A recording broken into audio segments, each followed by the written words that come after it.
Hey guys, so this is a more informal video that I'm going to be doing with Mr. Roye, and we're going to be talking about my decision to get into the notary industry and what it's done for my life. So yes, I'm Roye. I'm the videographer that you never see, but at least you can hear me today. And you can't see now. Yeah, I'm not gonna be in this video, but I'm going to be in this video. Your So spirit lives on. y'all can feel me. But yeah, I just had a couple questions for you, Vanessa. So we know that you've been a very successful notary signing agent, turned trainer, turned Forbes listed, entrepreneur. And I just want the people to know, like, what were you doing before this chapter of your life? Good question. Before I applied to be a notary, as far as making money, I went to VCU. So I went to college. I didn't finish. I finished up to junior year. I was a super junior. Yeah, I was one of those. And honestly, I feel like college didn't really give me education. It gave me experiences. Like, I don't really remember anything that I've learned as far as book work, but I learned so much about myself and about people. And it was really good. It was really good. And then I worked, so when I was in college, I worked a lot of jobs. I worked as an office assistant, at the same time Qdoba, at the same time I was working at a diner overnight. So I was like, I don't know where all the energy came from, but I used to work like 8 to 2 at the hospital as office assistant, 4 to 10 at Qdoba as a shift manager, and then from like 11 to 3 or 11 to 6 as a server. So I did that for a few years, and then I started doing other serving jobs. Like I worked at Red Lobster. Shout out to my Red Lobster fam. Cheddar Bay biscuits on deck. Mm-hmm. Okay, I worked there for a while. I started making more money there. That was the first time that I started making like $100 to $200 a day, and I was like, okay, I'm never going back to like a regular hourly job, because I started to really enjoy being able to control how much money I had. And it wasn't like, it was still capped, because I wasn't walking out there with $1,000 unless somebody just randomly tipped me $500. But I started to see, and even then I could tell the difference between people. Like there were some servers who would come to work and they didn't put their all into it. And so we would all have the same amount of tables, but they'd walk out with 50 and I walk out with like 200. And it really is what you put into it. And so, it was like probably like me, my girl Tasha, shout out to Tasha, a few of my other friends, they actually would tell us, okay, you can have 3 tables. At the end of the day, at 3 tables at a time, we would have like 6, 7. Like we'll be telling other servers who want to sit down, they don't want to work, go ahead, I'm gonna take your tables. Because we was just like, listen, right? And so we were like getting all the money. So after that, I went back to Qdoba and I actually started pursuing assistant manager, general manager, and then I left there and I started working at a call center, which was extremely boring. Yeah. We can't name drop? The call center? I don't remember what it was. Oh, so it wasn't like a major bank or nothing like that? No, it was the call center that did the healthcare marketplace. Remember when that came out? The Medicare thing? Yeah, so I was doing like... Were you calling out or were people calling People were calling in about insurance and like going, oh my gosh. It was definitely eventful, but sometimes it was boring. I didn't like it because I was capped at how much I could make. And it was, if you know me, I don't like sitting at a desk all day and just, answering phones. And so I would make any excuse to get up and go do something else. But yeah, I was bored out of my mind. I was bored out of my mind. So I was happy when I quit that job. And when I quit that job, I was full-time notary from then on. So wait, but you didn't tell me, how did you get into being a notary? Oh, that was because I Googled it. I had my daughter, and I was still working a lot. And I said, well, soon she's going to get older. And you know how you have all these dreams about how you want your kids to be? And I want my kids to go to the best schools and have the best education and be like Einstein, right? And I said, I can only do that if I have the time, like, to be there. And, I can go to all her events. I want to be like that super mom. Like, I want to be a soccer mom, right? And so I said, well, how do I work from home? And I had already done, like, Avon and Mary Kay and stuff. And I was okay, I don't want to do that. And then I just Google searched work from home things, and I found notary, and I applied. And then I started working it. Oh, so it was like a company that you were doing it through or something? You Notary? said you applied? I applied with the state. So I did a okay. Google search, and you have to get your commission from the state. So I just applied with the state, paid my $45, and they gave me my commission. And I said, okay, let's go make some money with this. And I made a Google business page, and people started calling, and then I started stamping, and then it was up from there. So I mean, you probably touched on this in your course already, but like, how did you see the potential of being a notary? Like most people, I think, see it as like side income. I didn't.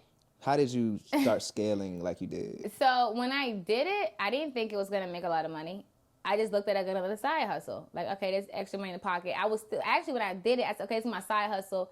I had just started my nonprofit. And I said, all right, this is going to be my baby. This is going to help me, like, get my time freedom, right?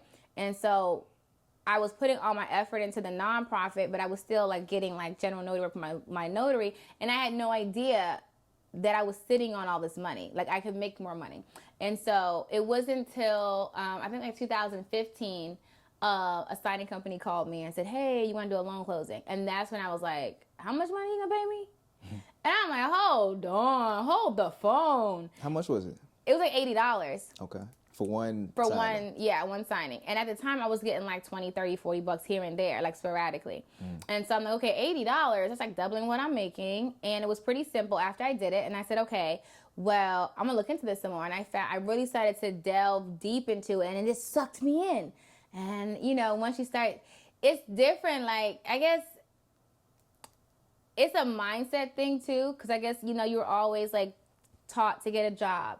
And you're taught to, okay, this is how much you can make. You get paid by the hour. And so once I started to see, okay, I was getting like $100 a pop, and you're making like $500 a day, it was like, wait, what is this, right? So I just went like crazy with it. I went crazy with it. I needed all this money. So when you say crazy, like, I know you personally, I know your work ethic is really like second to none. But for people who are just getting into this, like, what does a grind look like as a notary signing agent? A hustler, when you're a notary sign agent, that means that at one point I was taking all the jobs. Like, I didn't care what it was. Like, I would work as early as like 8 a.m. because I still have my kids. I had to take them to with my daughter, take her to daycare. I would start at 8, and then sometimes I wouldn't stop till like 7 or 8 o'clock because I still had to come home or whatever. But then I would still have like general notary work, and I had people coming to my house. Like, I was like, you need come through, right? So I'm like I was like, I don't care where I was gonna go get the money. Like, wherever I needed to go, it was happening. But I think that it also was, I'd never seen that much money before. And so it was like, you gonna pay me to do what? To check your ID and stamp some paper? I could do that. Like, I've been smashing tomatoes and scrubbing fryers and, you know, doing this whole shebang. And I'm like, this is easy. So I'm like, y'all tripping. Y'all gonna show me how to make quick money? Easy? You done showed the wrong one. So what was the moment where you really realized, like, you could become, like, not just do well, but actually build wealth from... I would probably, because I think, like, okay, when I quit my job in 2016, I was making good money, but it wasn't like, you can make great money and still be broke. And I wasn't financially literate, and I was blowing it on everything. Like, I had no savings. Like, save what? For what? For why? I don't understand. Right. Like, savings to me was like $300 in my wallet. Anything outside of that, like, I'm good. What's gonna happen that I need more than $300 for, right?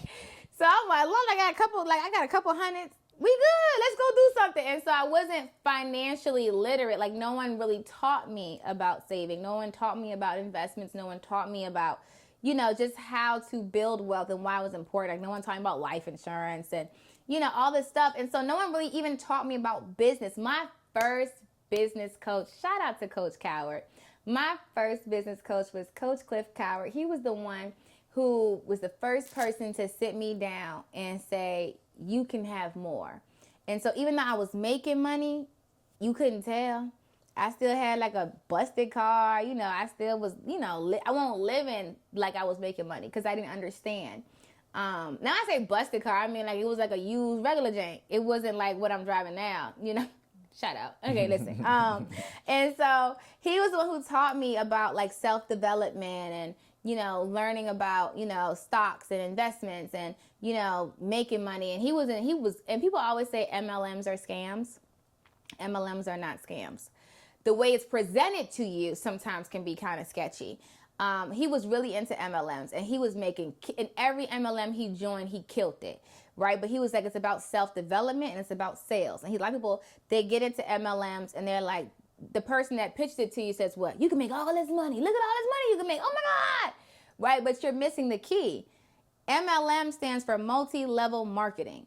You need to know how to market. You need to know how to sell, or you're not going to be successful. Right. And they missed that piece. And so that was something that I was taught, early on, like, okay, well, you have to learn. But he really helped change my view on money and how I can get it and how I can keep it. And so I think since then I had a few coaches, life coaches, that helped me. But I think I didn't really get serious about wealth and building until like 2019. That's when I really just started to like, okay, I need to learn this. Like, I need to figure this out. Like, there's got to be more. I'm missing a key. And so I really started to hone in there. And then that was the same year that I built Notary2Notary. And so, and On Time Notary, I think, was about the same year too, or 2018. Yeah. So that's when it just started to blossom. How did you find your coach? Because a lot of people don't have that person in their life. I didn't find him. He owns a lot of businesses. My first coach, he owns a lot of businesses. He was the owner of my daughter's daycare. So I hate to cut you off, but when the student is ready, the teacher appears. Like, oh my God, I just heard that quote recently. It's in a book. It's in a book I just read. I just read it and I wrote it down. Hold on. What was the book? I just read it. I don't know the book. I just heard the quote before. I just read that book and I wrote it down. It was like literally like a week ago. It'll come back. It'll come back to me. Yes, when the student is ready, the teacher will appear. He was actually the owner of my daughter's daycare. And there were a lot of people taking their kids there, but for some reason we just clicked and, he just saw potential and, he just helped me.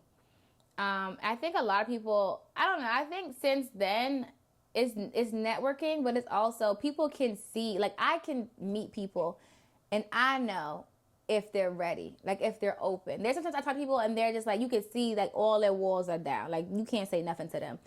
You can try, but it's like hitting a brick wall. Right. And so you can see someone who's really hungry, someone who's really like, I do want more, I do want to do, but I just don't know how. And I think I have people who come to me and they just literally say, I'm going to help you. Like, you missing something. I got you, right? Because they see it. And most people, like me, I genuinely care about people. Like, I can look at somebody's business right now and say, you could do this, this, and this. Like, yes, do this. You do that. I do. I be trying to get you. I be like, get you together. Like, come on now. If y'all know, Mr. Will Roye is sitting on millions. Like, he has so many gifts and talents. And this is my challenge to y'all. Call him out. Hop up in his inbox and his DM and say, did you launch your projects yet? Like, we waiting on you. We need to see the fire. Well, I guess we out public with it now, so I have no choice. Exactly. I'm going to call you out. Hey, do it. He's making a course, aren't you? Yep. He's going to make a course to show all of you wonderful people how to make videos. Make videos. Awesome quality videos. When is it going to be available? You have to commit. If you don't commit, we procrastinate. Commit.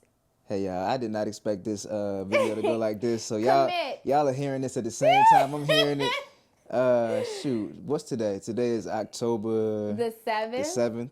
So I'd say the course will be ready and available November 1st. I like it. I thought she was going to say something different, so I like the fire. November 1st, y'all.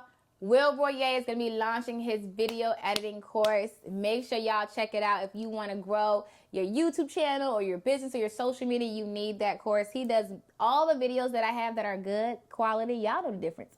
He has done them. And he's won an Emmy for it. So you're going to have an Emmy award winner coach. Listen, shout out to Will. Woo-woo. Woo-woo. Shout out to Vanessa, the life coach, motivator, the lion, Yes, the high-performing person. The high-performing That high report. Yeah, Forbes listed. The Forbes listed. Let's get it. Yeah, I like it. What's your next question? What is my next question? He's thinking. It's like I want to go deep, but I don't want to go too deep because you know I can go deep, but I don't want to. All right, go ahead. Hit me one more. And I'll be like, I'll see you guys in the next episode of Live with Vanessa Terry. So, I mean, like, there's probably a lot of people who can relate to what you said about your before life. Mm-hmm. What do you think contributed to your before view of money and wealth? Most definitely my environment. Like, everybody around me was broke. Like, everybody around me, paycheck to paycheck. Like, I was a professional extension getter, okay? I'm not even playing. I can get you an extension upon an extension. My dude, I can work collection callers like it's nobody's business.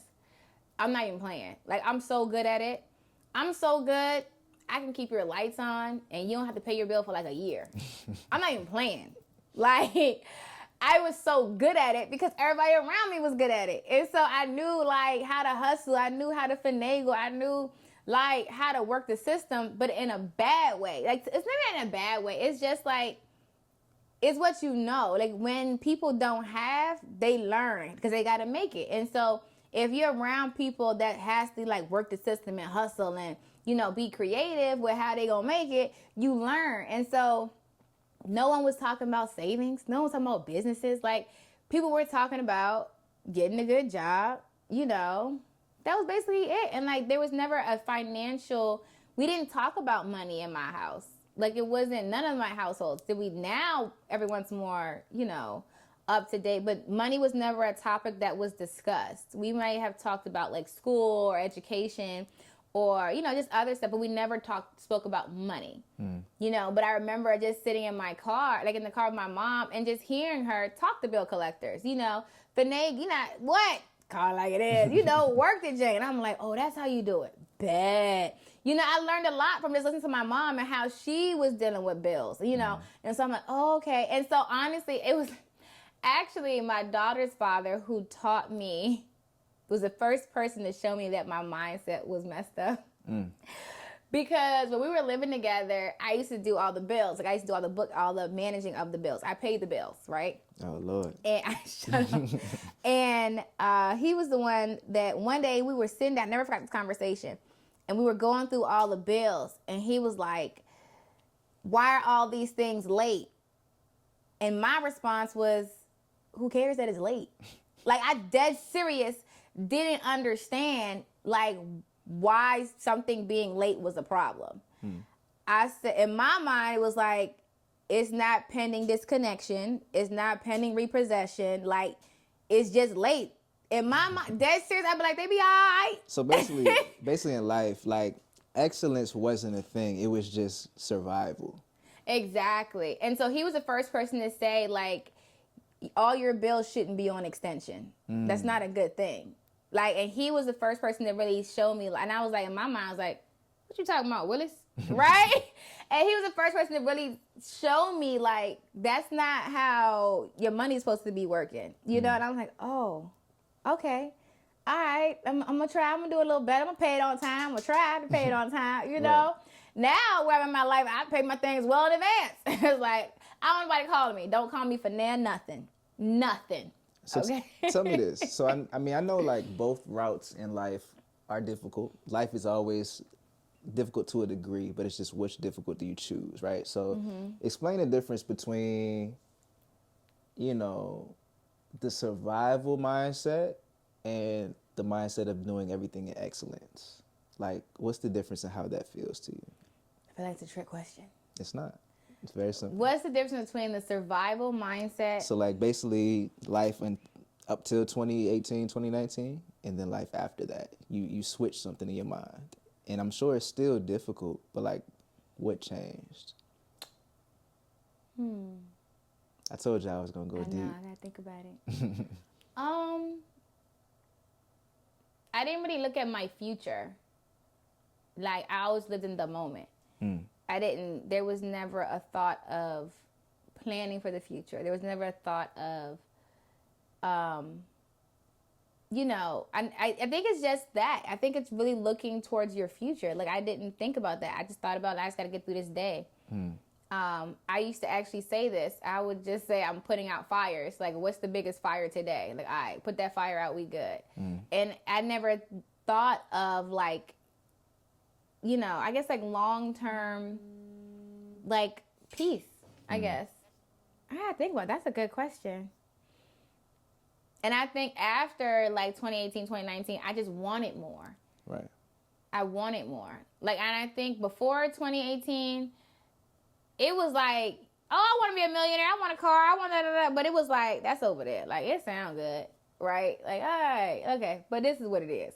And so you say it, but you don't believe it. Like, you don't really genuinely want it. You just want to get through this day. Like, and the things that I wanted, I didn't want big things.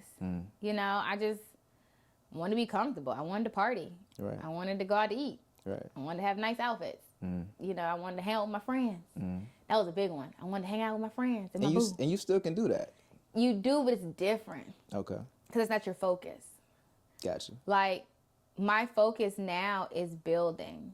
Like, that's my focus. And then the miscellaneous is hang out with my friends and getting nice clothes. And that it wasn't my focus. Peep the dress, y'all. Peep the dress. Peep the dress. Yeah, so silly. My focus just changed, you know, and then I didn't tolerate certain things anymore. I didn't want, and then I realized that lifestyle is so toxic. It's so toxic. It's like, you don't even realize it, but it is like, it's